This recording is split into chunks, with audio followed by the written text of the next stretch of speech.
ஜெயந்தி அக்கா பாலை குடுக்க சொன்னாங்க. அங்க வச்சுட்டு போ.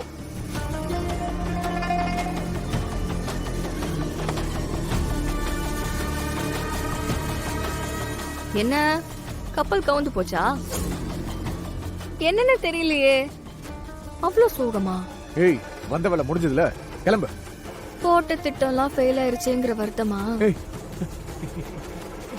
என்ன சொல்ற? அப்படிலாம் ஒண்ணு இல்ல. எனக்கு எதுவுமே தெரியாதுன்னு நினைச்சிட்டு இருக்கீங்கல்ல? எனக்கு எல்லாமே தெரியும்.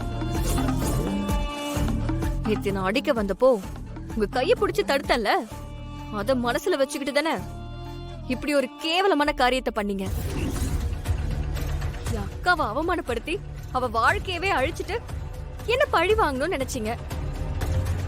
அந்த பைனான்சியரை எங்க வீட்டுக்கு அனுப்புனது, போலீஸ ஹோட்டலுக்கு வர வச்சது, மீடியாவை வர வச்சது எல்லாம் உங்க திட்டம் தானே எனக்கு நல்லா தெரியும். ஏய், இல்ல, என்ன வளர்ற? அது மாதிரிலாம் ஒண்ணும் இல்ல. அதெல்லாம் எனக்கு தெரியல. ஒன்னும் தெரியலையா?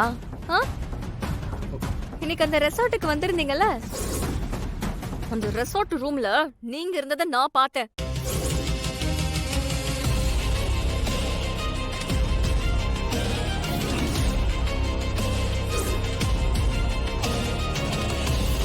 இவர் இங்க என்ன பண்றாரு?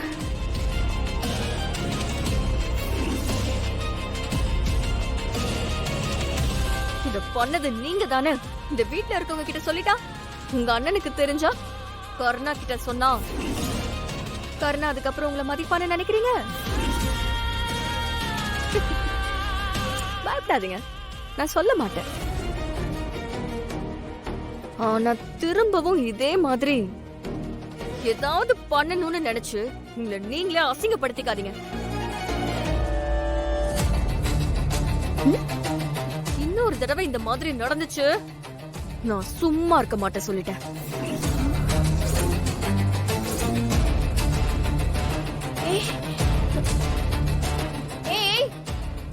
என்ன என்ன பண்ணிட்டு இருக்க? உன் அக்கா பால் ஊத்த சொன்னாங்க. சாரி, பாலை குடுக்க சொன்னாங்க. குடுத்துட்டேன்.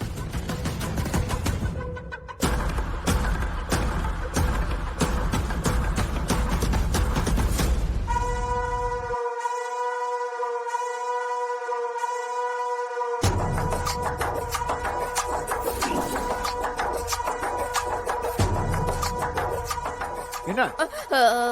ஒண்ணும் இல்ல மாமா.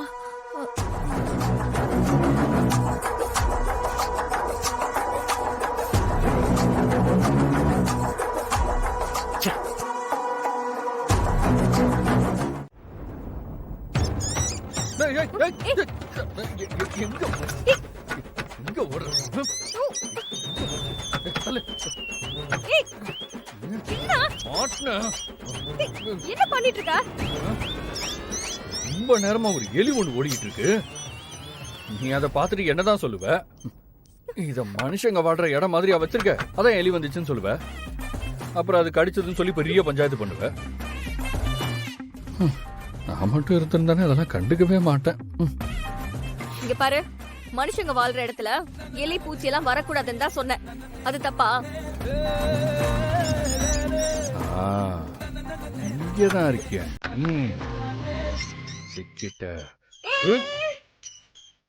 பாத்து கொஞ்சம் பண்ற போது நான் இங்க நின்னுட்டு இருக்கேன்ல, அது தெரியாம கம்ப கொண்டு போற. எலி வந்தாலும் பரவாயில்ல, விடு. அந்த எலி ரொம்ப நேரமா கண்ணாம்பூச்சி ஆடிட்டு இருக்கு. எங்க போனாலும் சரி, இன்னைக்கு அதை விடவே மாட்டேன்.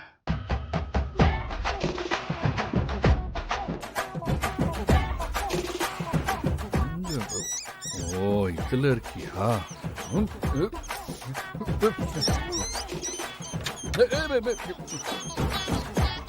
ஓக்கு காட்டுது. போச்சு. இன்னைக்கு மட்டும் இது சிக்கட்டும், அப்புறம் இருக்கு.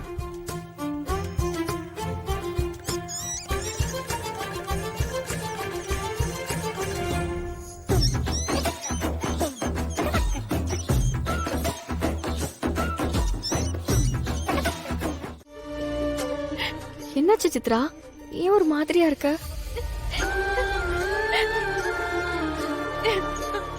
ஏய், என்னன்னு சொல்லு. இந்த மாப்பிள்ள ரொம்ப தப்பு தப்பா பேசுறாங்கக்கா. நான் அவ ரூமுக்கு போனப்ப இதை நினைச்சு அவ அழுதுட்டு இருந்தா இந்தோ. அதான் எனக்கு என்ன பண்றது ஏது பண்றதுன்னு தெரியாம உன்கிட்ட கூட்டு வந்த இந்தோ. நீ அப்பவே மூஞ்சுக்கு நேரா திட்டி இருக்க வேண்டியதானே சித்ரா? எனக்கு என்ன பண்றதுன்னு தெரியலக்கா. நேர்ல வந்து தப்பு தப்பா பேசுறான். சரியான பொம்பளை பொறுக்கியா இருக்கான். இந்த மாதிரி கெட்ட புத்தியால நான் எப்படிக்கா கல்யாணம் பண்ண முடியும்? நானும் எவ்வளவோ ட்ரை பண்ணிட்டேன்க்கா அவனை அவாய்ட் பண்ண. ஆனா அவன் விட மாட்டேங்கிறான். பேசாம இந்த விஷயத்த சுகுணா அக்கா கிட்டயோ இல்ல கிருபா மாமா கிட்ட சொல்லிடலாமா சித்ரா? இல்ல சித்தி, இது அப்பா அம்மா கிட்ட சொன்னாலும் நான் வேணும்னே இந்த கல்யாணத்தை நிப்பாட்டுறதுக்காக போய் சொல்றேன்னு நினைப்பாங்க. சித்ரா சொல்றதும் கரெக்ட் தான். இப்ப நாம அவங்க கிட்ட என்ன சொன்னாலும் அவங்க ஏத்துக்க மாட்டாங்க. சித்ரா சொல்றத வச்சு பார்த்தா அவன் ரொம்ப தப்பான ஆளா இருக்கான். இப்பவே இப்படி அதிகாரமா தப்பு பண்றானா, நாளைக்கு பொண்டாட்டின்னு உரிமை வந்ததுக்கு அப்புறம் என்ன பண்ணுவானே தெரியாது. நாம தான் இந்த கல்யாணத்தை ஏதாச்சும் பண்ணி நிப்பாட்டணும். ஆனா என்ன பண்றதுன்னு தான் தெரியல. இப்ப நமக்கு யாராவது சப்போர்ட்டுக்கு வேணுமே.